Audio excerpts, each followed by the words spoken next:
Hello friends, welcome back to my channel. আমি হঠাৎ করে ভাবছিলাম কি বানানো যায়, তো মনে হলো লাড্ডু বানাই। তার জন্য আমি 1 কাপ ছোলার ডালকে ভিজিয়ে নিয়েছিলাম 3-4 ঘন্টা। তারপর ওটাকে একটু গোটা গোটা করে ব্লেন্ড করে নেব। তো দেখো আমার ব্লেন্ড করা হয়ে গেছে। তো এটাকে একটা বাটিতে নিয়ে নিয়েছি। এখন চলে যাব ভাজার জন্য। তো ওই বড়ার আকারে করে ডালটাকে লাল লাল করে বেশ ভেজে নেব।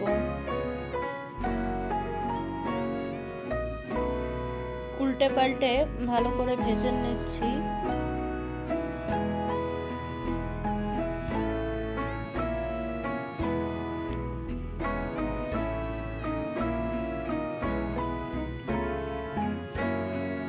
তো লাল লাল করে বেশ ভেজে নিয়েছি। এবার বড়াগুলোকে তুলে নেব।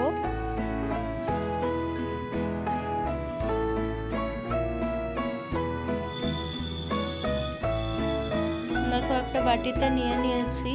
এবার এটা ঠান্ডা করে এটাকে আবার ব্লেন্ড করে নেব। একটু দানা দানা থাকবে, সেইভাবেই এটাকে ব্লেন্ড করতে হবে। তো দেখো আমি করে নিয়েছি।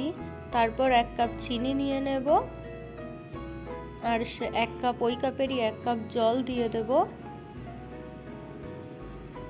তারপর এর মধ্যে একটু কালার আনার জন্য ফুড কালার অ্যাড করছি। তারপর যখন এটা চটচটে হয়ে যাবে তখন ওই গুঁড়োটাকে দিয়ে ভালো করে পাকিয়ে নিতে হবে। তো লাড্ডু রেডি।